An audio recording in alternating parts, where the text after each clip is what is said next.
I'm Malcolm Van Delst, and this is an excerpt from Book 5 in the Do the Wrong Thing series. Working title of this book is How Low Can You Go?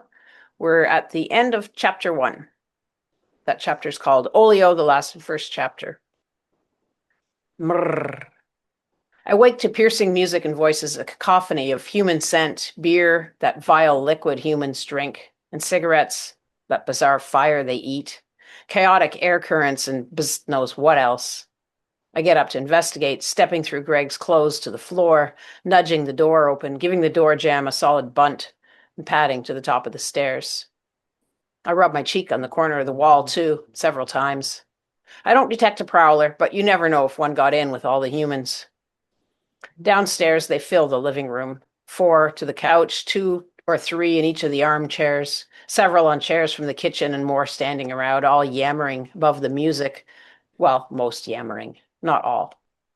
I head back to Greg's room, then change my mind, then change my mind again, then change it again a third time, and go back to the stairs. Rub the corner, sniff. I don't see, nose, or hear a Claire-shaped form downstairs. She's abandoned me. Here, Greg keeps forgetting to open cans, so the larger, dark-haired man named Bob opens them. All he has is chicken, though. Claire gave me beef chicken, which I like better. I nose Greg. I hear him laugh and find his form on the light-toned couch where he sits beside a shape that must be Bob. I sniff again. There's a female beside Greg. She's strong in odor, the way some female humans are, wearing another animal's pheromones over her own. This isn't animal pheromone, though, only dense blooms. It must come from her hair. When she turns away from Greg, a wave of it ripples forth. She looks in my direction.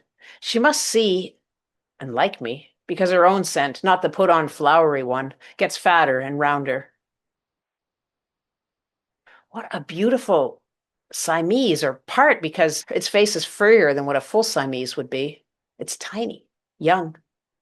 I swig my Saint Cant, look back at the animal, then drop my head. A cat that beautiful would never like me. Feces. She didn't see me rub my body against the corner of the wall. Humans usually respond well to that. I start down the steps.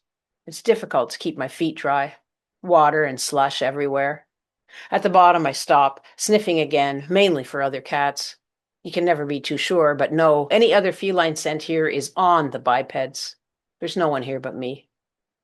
I pad around the human leg forest to the kitchen. No chicken in my bowl, as expected. I mark the adjacent door and cabinets anyway, back to the living room where the music has changed to Dio, a deafening screech. I survey the leg forest. Too risky to cross directly to Greg and Bob, so hugging the wall, whiskers poised for air tremors indicating leg movement or worse, a falling body, I begin the journey. At the fireplace, I jump across the mantel. Psst, these humans track water everywhere. I shake my front paw and continue around the wall. Almost there. I stop under the side table, sniff again, checking for another cat on the female. Nothing. Good. I wish she was carrying beef chicken. She couldn't. No. That's a nip dream if there ever was one. Oh! I startle when the cat lands on my lap. Then my eyes open and I smile, moving my beer bottle to the side. It looks up at me and rubs its head against the hand I raise to pet it. I stroke gingerly, not wanting to scare. Hey, Sagon. Greg laughs as he reaches over and pets the cat. This isn't Claire. Sagon is mine now, he says. She was Claire's, but Claire gave her to me. He stops to take a drag from his smoke, so I wouldn't be lonely. He turns back to Bob. I hold my breath and continue to pet Sagon. Please let her stay. Please let her stay. This female's good. Her scent swelled like a pregnant belly and grew creamy when I landed on her. The flowery smell does come from her hair, which is weirdly thick and ropey.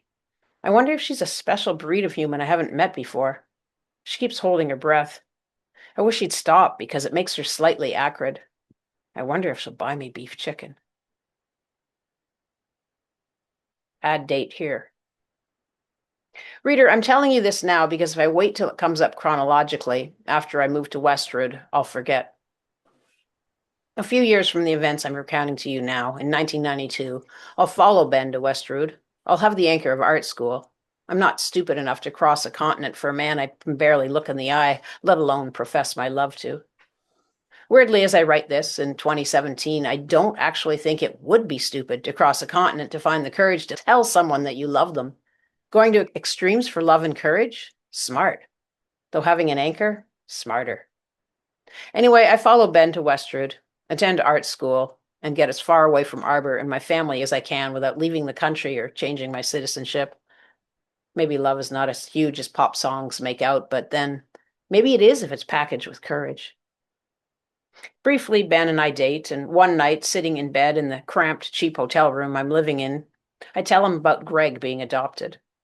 He freezes, stares at me, sapphire eyes growing large behind his Buddy Holly glasses. Then he laughs. Greg's not adopted.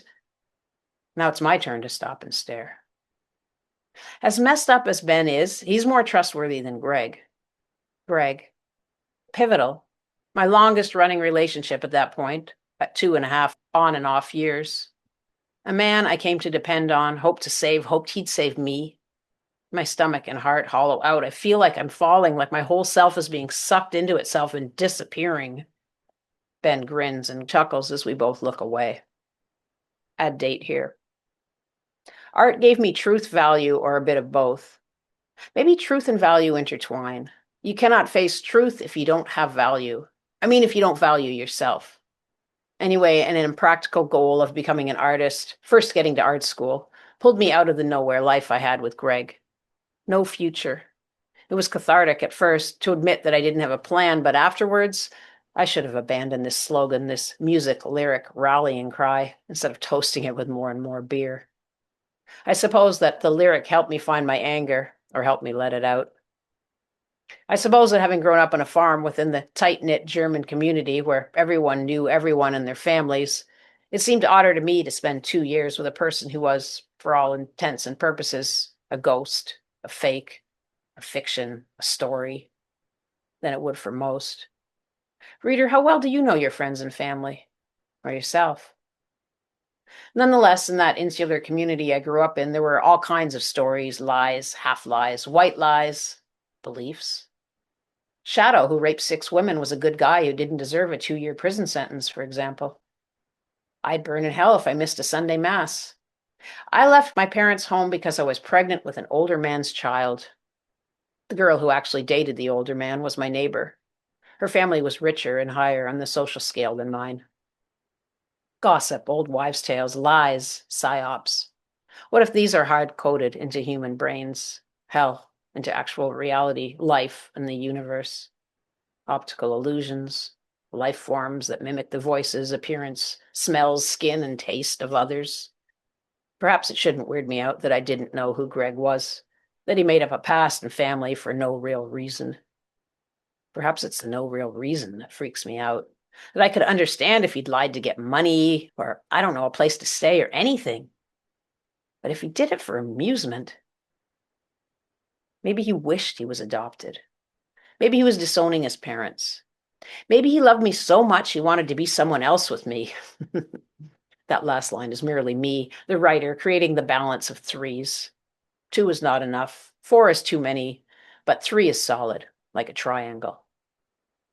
Not that anything is solid if even a stalwart community like the one I grew up in is knit together with lies. Or maybe I don't really understand what strength and reliability are. If everyone in a community believes a lie, does that make it true? Is that how mutable truth and untruth are? Uncomfortable. I suppose there could have been a reason for Greg's lie, deep and unknown, even to himself. To everything, turn, turn, turn. There is a season, turn, turn, turn, and a time to every purpose under heaven. All of existence wants a story. All of existence needs a story. Reality without story, a person, a rock, a flower. I'm not talking about history. I'm talking about that place where fact and fiction commingle, make love, procreate. Even as I type this, I wonder if truth can exist without fiction. Of course, it can't because it stands in opposition to fiction, but as with so many things, maybe there isn't a hard line between the two, but a gradient, a spectrum. Or maybe at the end of the day, they cannot be separated out. Like good and evil, they exist everywhere, integrated side by side, no spectrum even.